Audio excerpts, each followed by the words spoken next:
On this week's episode of Kickin It Wit Killa, we have Ray, the Hall of Fame Hancock. We're going to talk about his journey, what he has going on with the Sixers and everything. So make sure you pull up your seat, spark that brain, and let's kick it. We kicking it, kicking it, kicking it. We ain't taking no L's. I don't care how they feel. We kicking it, kicking it. Killa. Mr. Ray Hancock, what's going on with you, brother? What's up, brother? Man, I'm doing good. I'm blessed and highly favored. How are you? I'm doing well, man. I'm doing well. It's crazy, right? So, like, I'm out at the Sixers game, you know what I'm saying? And I think I'm stunting, right? Because, like, sitting in the front row seat and all that. And then I look and I'm like, wait a minute, is that Phame? I'm like, Right. yeah, that's Phame out there doing his thing. Of course, Mr. Hancock, Ray Hancock, as everybody else knows you. But Right. listen, we go back. So I'm calling you Phame, you know what I'm saying? That's all good. The way I usually like to start off things is I go into a little segment called. So Okay. what I'm gonna do is I'm gonna mix it a little bit. We're gonna do a little bit of basketball and we're gonna do a little bit of hip hop, right? So I'm gonna Okay. name two people and you can only pick one. All right. Okay. This or that. All right. I got a feeling So I know where this is going. I already know. So I'm not gonna give you the regular one. I'm not gonna go with like Jordan or LeBron, right? So I'm not even gonna do that one. Everybody does that one, right? Yeah. But what I am gonna hit you with the first one is it gonna be Kobe Bryant or Allen Iverson? Ooh. Well, of course, man. I gotta say Allen Iverson, honestly, just because I'm in a Sixers fan pretty much my whole life. And Allen Iverson was the reason I really even started watching basketball like that, honestly. Right. So I gotta go with Iverson, but I always give Kobe his flowers the same way I give Tom Brady his flowers, because I was never a Tom Brady fan, but I always respected his game. So I got to give Kobe his flowers, but I'm definitely gonna go with AI. You go with AI. Okay. All right. So let's get into the next one, right? Vince Carter or Paul Pierce? Ooh, that's actually a good one. I'm gonna say, obviously Vince Carter is arguably the best dunker of all time. So because he has that accolade under his belt as an actual basketball player, I'm gonna give it to Paul Pierce, just because he got that championship pedigree. He got that dog in him. I think he's a better all-around basketball player, but definitely not a better dunker. Vince Carter, best dunker of all time, hands down. Okay. Vince Carter for the best dunker, but we're going with Paul Pierce for the this or that situation As a player. Yeah. Okay. So let's flip it real quick. We're gonna go into hip hop real quick. All right. Okay. DMX or 50 Cent? Wow. Damn, I don't tough. I don't make it easy. That's a you know tough one, bro. Because I come from, I grew up on DMX, so I grew up on 50 too. Yeah. So 50 still technically making music. So what I mean, I'm gonna go with 50 just off the strength of the longevity he had. But who made the most impact in a shorter amount of time is gonna be DMX. But 50 kind of just got that. He got that longevity over DMX, because 50 low key still active. He's had a crazy run. He is, and he's made a huge impact. Obviously, even though DMX, we've had him in a movie, right? We've had him in movies, and even to this day, when the holidays come around, you definitely hear that DMX's version of the Christmas song, right? Oh yeah. But you always hear that. But 50, he's definitely a legend. So but 50 is definitely doing his thing with everything that he has going on. All right, so last one, and I have to do disclaimer. We got to keep it strictly music, because one of them can kind of get a little crazy sometimes, right? So we keep it strictly. Let's just think strictly creative music. All right, Kanye West or Lil Wayne? Woo!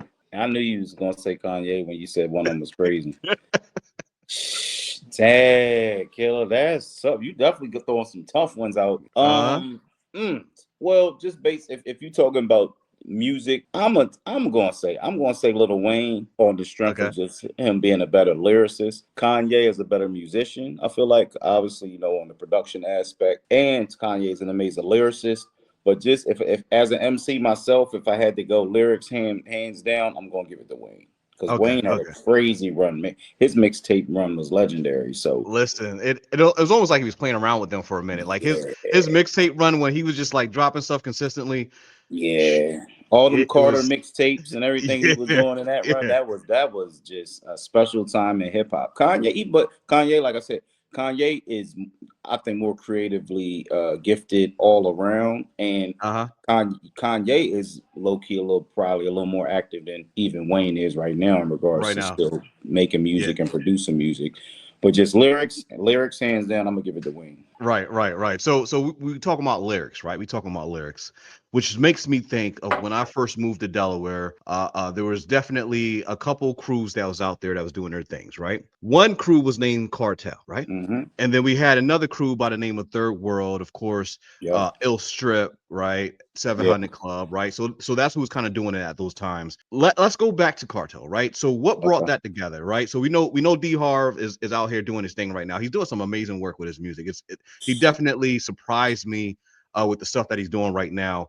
But let's go back and let's think about how that whole situation came together. You know, it's funny, man. Like I said, big shout out to my man D Harv, because he's still very active with his band. Shout out to the band Harvey Road. And it's funny because a lot of people, when I meet them now, it's like they don't even really know that I used to be like a hardcore MC, like, because, you know, that was what we just lived and breathed hip hop, you know what I mean? And honestly, it came together real organically. It was low key me and one of my longest friends, oldest friends in the world, my bro HP. We had pretty much been rapping since damn near like middle school, you know what I'm saying? Right.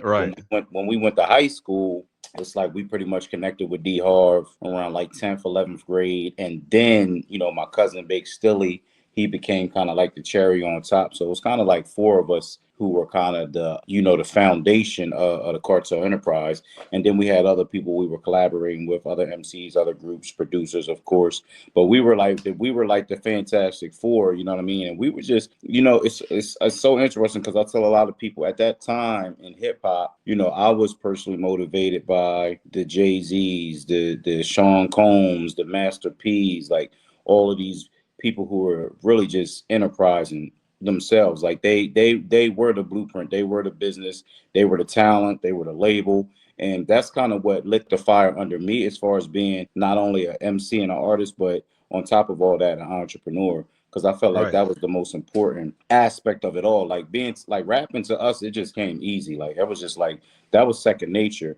The most important part of all of that was, I feel like, the enterprising aspect where we was doing our own shows, creating our own merchandise, putting out our own products. Of course, we had Cartel Radio, we had Cartel Clothing. So it was the idea of embodying, you know, that collective spirit of entrepreneurship that was really the motor behind what we did. But, you know, at the end of the day, I ain't gonna say is, because I am still nice with the mic, make no mistake. But yeah, I mean, we had a crazy run. We was just all in Orlando, like probably like 2-3 weeks ago, and we was listening to Cartel music like all weekend, and we was just like, yo, we was a little low key ahead of our time, I feel. Yeah. I kind of feel like a lot of the talent that was going around in Delaware is pretty good, right? Because I find myself even going back and listening to the stuff that I was doing with Snake and with Young Alley and Chevy and all that. I'm like, man, like we had it. Like we definitely had it. Like it's still fire to this day. The only thing if I was to criticize anything, the only thing I would say is probably the recording quality at that time wasn't up to par to be on the industry standard. But besides that, Figaro, I mean, there's so many people I can name, like just so many different artists. Delaware had it. I mean, and we have some good artists going out right now too. But I mean, just put us back to that time. Like we had a strong a base of artists that was going on right there, and all the different shows that was going on. What was it, Mojo 13, and like it was like it was a lot going on. We was doing like 2 or 3 shows a week, man. Like, and like I said, that was the main thing, was like we wanted to produce our own events, our own shows. That was a large part of it. I just think Delaware as a culture it's such a small market at the time. You know, I wanted to be influential enough to compete with, you know, New York and Atlanta and even Philly, you know what I mean? But it's just like it's only so much you can do on a small market, where Delaware literally is a tiny place. So, you know, at that time, I think we were kind of forcing it a little bit, because we were expecting the culture to be bigger than it actually was, which is, you know, it is what it is. But it's like you can never really compete with LA, New York, Atlanta, these major markets. because, you know, these are big cities where you have enough people and influence and impact to really make a dent in the industry. You know, it would take a lot to do it in Delaware on the sake of just the sheer numbers. So you were saying with Cartel, number one, right? You had obviously Cartel, the group itself, then we had Cartel models, we had Cartel radio, right? So you definitely knew the right thing to brand Cartel. So I feel like at that point in time, when you were solely focusing on being a hip hop artist, and dealing with all that, do you feel like that you learned a lot from that time to now? Like, did it make you into a better businessman? Oh, absolutely, man. Like, you know, one thing that I learned particularly at that time was just the importance of branding, which, you know, I work heavily in branding right now. Before I got into sports entertainment, and I was working as a brand ambassador for tons of notable companies, big companies, Fortune 500 companies. So to me, you know, that whole journey with the cartel, the whole idea of a cartel itself is the idea of essentially monopolizing, right? Where you might have a diamond cartel or you might have an oil cartel. You know, Right. the motivation for us was, you know, to monopolize on essentially the entertainment industry, because I'm such a fan of music and movies and film and fashion and art and Mm-hmm. automotive. Like I'm such a fan of so many things that kind of spawned into this passion to be able to monopolize an industry by using, you know, music, by using radio, by using clothing, using all these Right. different aspects of our culture to kind of create this empire. So that was the vision, and that was always the goal behind the Cartel Enterprise, was to, you know, utilize all these different facts. But the ultimate thing was to always be branding accordingly. So, you know, that helped me pivot into kind of where I am today, where I feel like branding is just such a big part of any business, anybody's experience.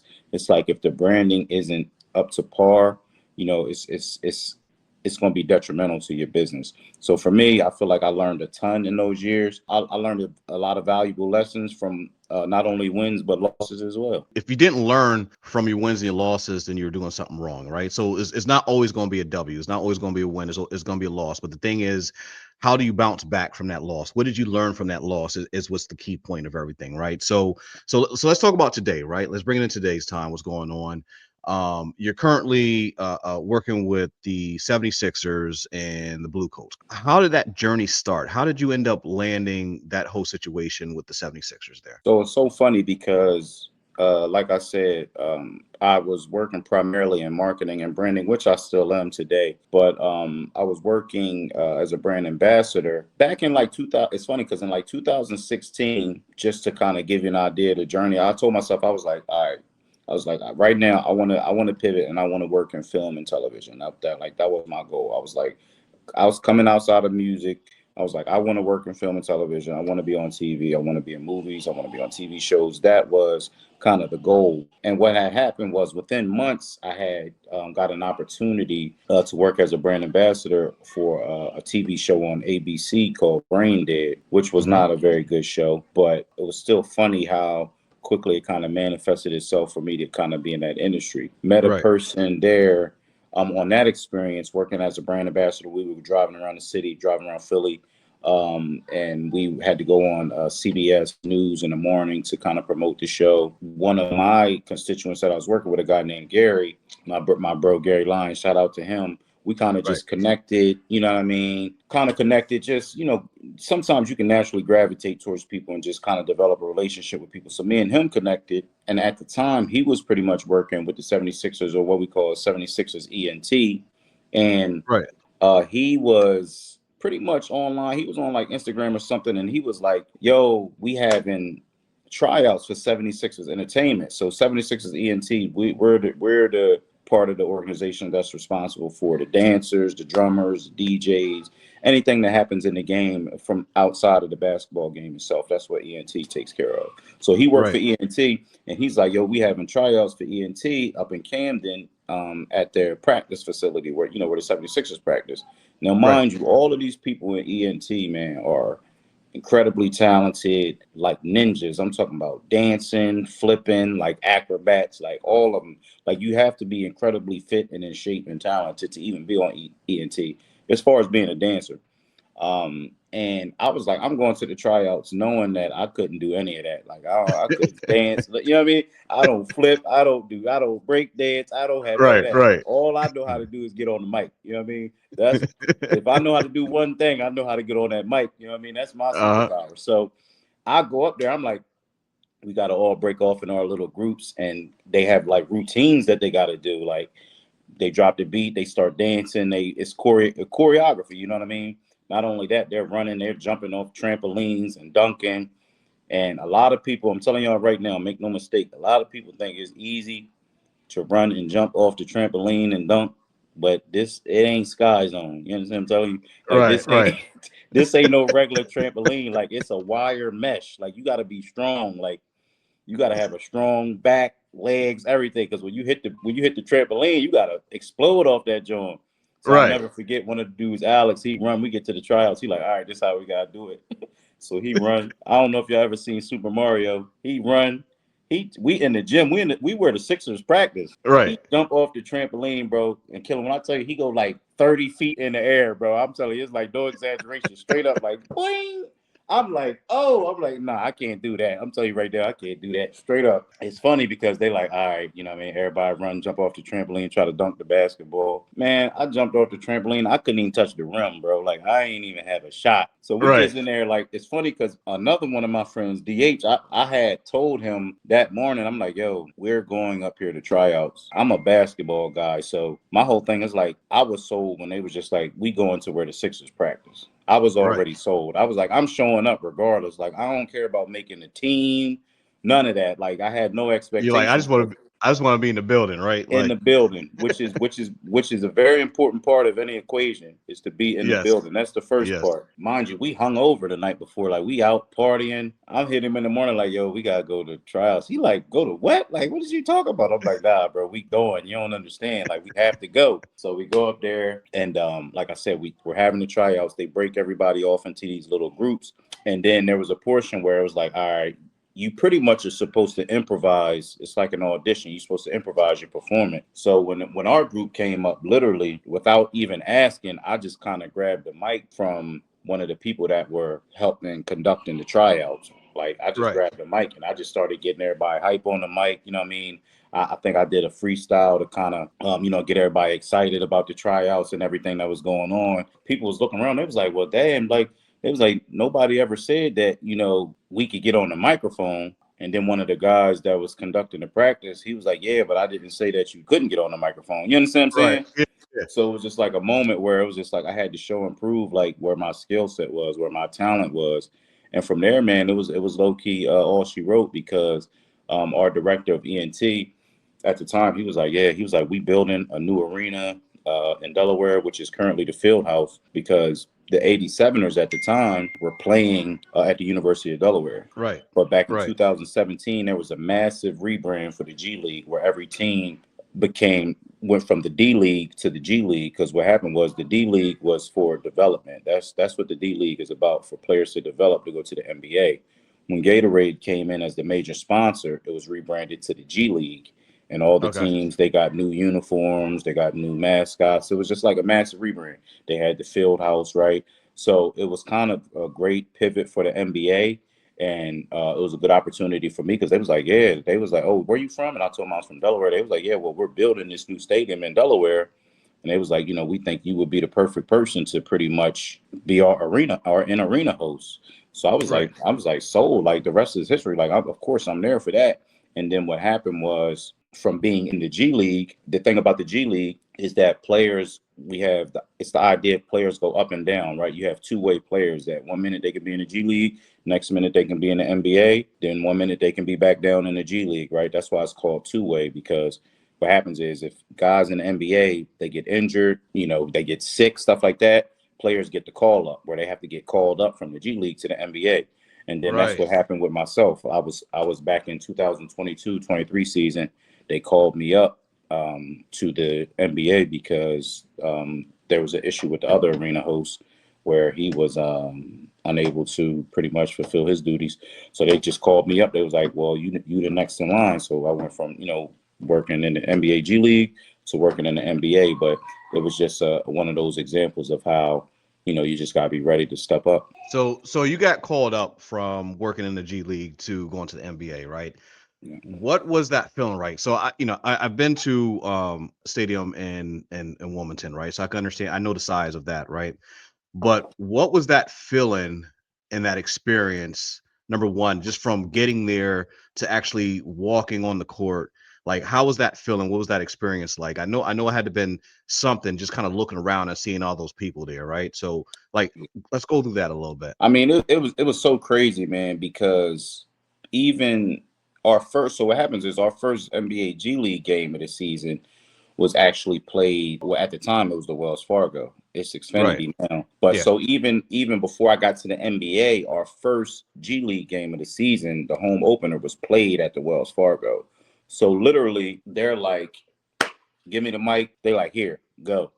And then they pretty much just throw me out in the middle of the floor, and I'm just like, "Well, damn, I'm here now. It's like it's time to turn up." So it was like it was such a fast progression, bro. It was so funny because my first season working in the NBA, mind you, we initially had two hosts that work in the at the Wells Fargo. I was coming in to be the co-host. My rookie season, I was coming in that situation to be the co-host. Right. The guy that was our main host up at the Wells Fargo, he left. He just left for the season. Like he literally left me by myself. I'm somebody who's never hosted in the NBA arena ever. Who my expectation was to come in, beat Robin to his Batman. Like I Right. was Yeah. supposed to come in and be the sidekick, but because he left, I was just forced to be the main guy. I was thrown into the number one position, right into the spotlight, where I hosted every NBA game. I hosted every NBA G League game. I hosted every appearance that we had for the Blue Coats and the Sixers. And I did it all with a mask on. Because mind you, this is during COVID. Right. So I'm doing all this where I'm literally in the arena. My first year, my rookie year, I'm thrown into the main arena host for the 76ers, screaming at the top of my lungs, like with a mask on. You know what I mean? Which ain't natural. You know what I'm Yeah, saying? exactly. That's not right. That's not a normal thing to do. It was a lot of pressure. It was definitely a learning experience for me where I had to learn that it is definitely two different leagues. You know what I'm saying? The G League is still it's a massive league and a massive part of the NBA, but it's still not the NBA. You know what I mean? And when you in the NBA, you playing for keeps, and it's the big league. So for me, I think that I had to learn how to pivot and adapt quicker than I was really ready for at the time. Being a fast learner and a hard worker and dedicated to my craft, I fell into the position, but it was definitely a learning curve and an experience where I had to really understand the importance of locking in and knowing that this stage is bigger than the last stage that I've done. Obviously, you love going to football. You're excited about that. You love going to a baseball, right? But after a while at baseball, you kind of just get up and walk around for a little bit. Right. When you go to a basketball game, and in particular, like going to the 76ers game, it's pretty fun because, with what you're doing as the host and everybody else that's involved with ENT, they're able to keep the game exciting. Right. Right. So you might have might have that couple seconds where it's a little bit of a break, and now you're coming out and you're like shooting t-shirts into the crowd, right? Or Right. you're like, okay, or somebody's coming out and like you said, doing the back flip, doing a front flip, slamming and whatever may be the case, right? Just kind of keeping it entertainment. So it's always a good time going to like a 76ers game or any NBA game in general, just because of that aspect that's being added in there. So it's definitely a great thing. So what's your advice if there's somebody that's possibly looking into getting in something like that, whether it be being a host at wherever they're at or being any part of the A&T portion of it? What's your advice for them, and what's the steps that they should take? Honestly, man, it's like I said earlier, I think the biggest step in any situation is just being in the building, man, and also making yourself available. And the sports culture in general is a very tough line of work to be in. It is very political. It has its moments where it can be a little toxic. It can be a little taxing on the mind and the body. But there's a saying that they say that is the best ability is availability. Right. And you have to be able to be available, because what happens is everybody got excuses. what is going to set you apart from your competition to make sure that you're ready, you're available, ready to perform. Like I said, the best ability is availability. So making yourself ready and available and prepared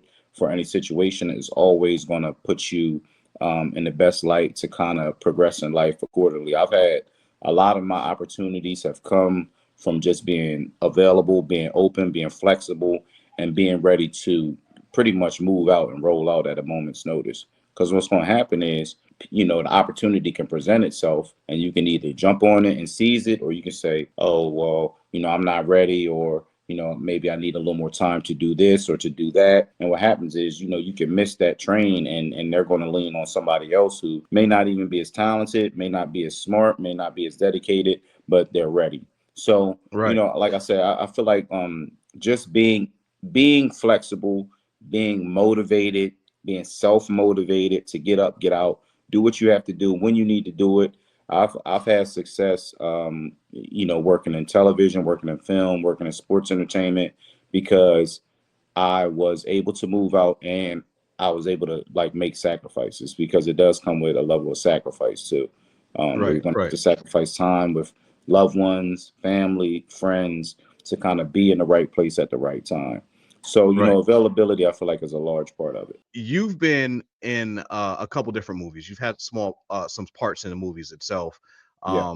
How did you end up landing those? Is it kind of just the same thing in the right place at the right time, or how did that present itself to you? Yeah, I mean, like I said, it's so funny, man, because I have a lot of luck and a lot of grace with a lot of my situations, and I think it also comes from just being a genuine person, a genuine fan of certain cultures. Like, I had the opportunity to work as a feature extra in the movie Creed 2 Yep. with Yep. Michael B. Jordan. I was in Hustle, which was a basketball film about the 76ers with Adam Sandler. I had a nice cameo in there, That's nice right. interaction Yeah. with him. I was most recently in a show on Netflix called Black Rabbit. I had a cameo in that with Jude Law, where um, it's funny because all of my opportunities in film have come from, I feel like, not only being in the right place at the right time, making myself available, making sacrifices, but just being a genuine fan of the craft and the process. Because like I said, I've always been a big movie guy. Like, that's one of my greatest pastimes. I love to watch movies, I love to watch films, critique them, analyze them. And and when I was on set in a lot of these situations, mind you, when you go on, what happens when you go on a movie set, you could be shooting for 4 weeks on for one scene. You know what I mean? Like, Right. we were literally, when I worked on Creed, we shot for like 10 days for one fight scene. But I was such a fan of the process. I was so engaged with just being in the environment, being in the building, so happy to be there, that I feel like what we call our production assistants and certain people that are on set, they can kind of see when somebody's genuine as opposed to just brown nosing and ass kissing somebody Right. because they may be famous, or you feel like they can do something for you, right? There's a difference in looking up to somebody because they're famous, and then looking up to somebody because you actually appreciate who they are as a person, who they are as an artist and as a performer. So with me, anytime I'm on set, it's funny because when you come on set, most of the time people gotta go to wardrobe, like where they give you clothes. But every time I'm on set, like, I'll be in my own clothes, like I'll be in there like chilling, Right. I'm like in here. Like when we shot for Creed, I'll never forget, me and my bro Jabari. Shout out my bro Jabari. This is Creed 2 with Michael B. Jordan. Mind you, this is right after Black Panther. Yep. Yep. So Michael B. Jordan is like white hot. He's like the biggest thing right now. So he's like 10 feet from me on the in the ring fighting, going through his fight scenes. And me and my bro Jabari, we are extras. We're background extras, like ringside watching the fight. But I always tell him to this day, I was like, we thought we was at a real fight. Like, we was at the we was in the building. Like, we in there. We got fake drinks.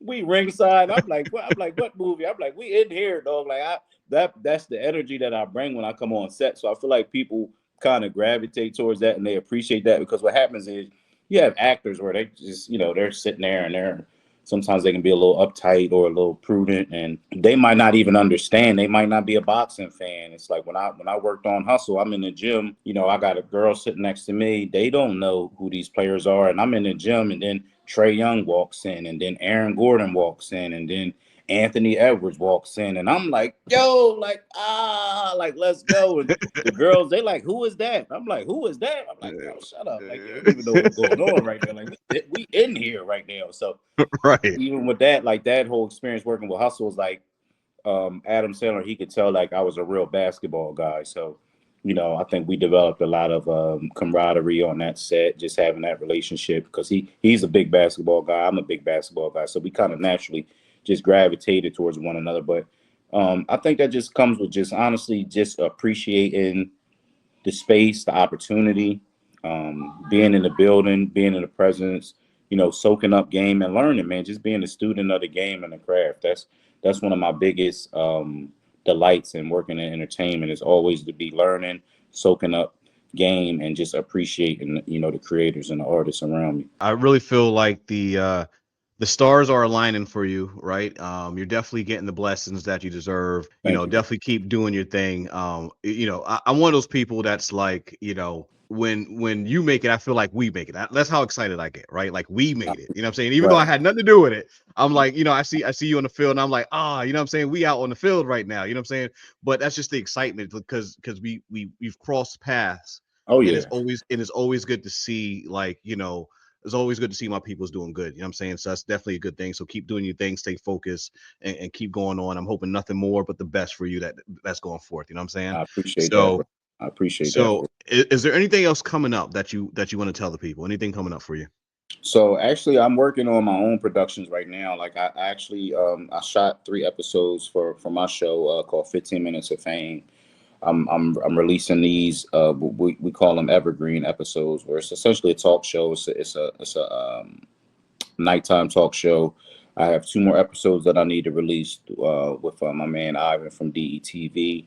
Yes, Um, Ivan. I'm, yeah. Shout out to my bro Ivan, and I'm also working on my own production right now. I really want to pivot into film and television. That's like my passion. That's my end game. So going into 2026, I will be producing my own film, my own short film. Just trying to get that to directly to the streaming services and things like that. Right now, I'm honestly trying to take more of a role behind the camera, just helping to pour into other talent, help other people kind of develop their craft because a lot of things come easy to me, natural to me.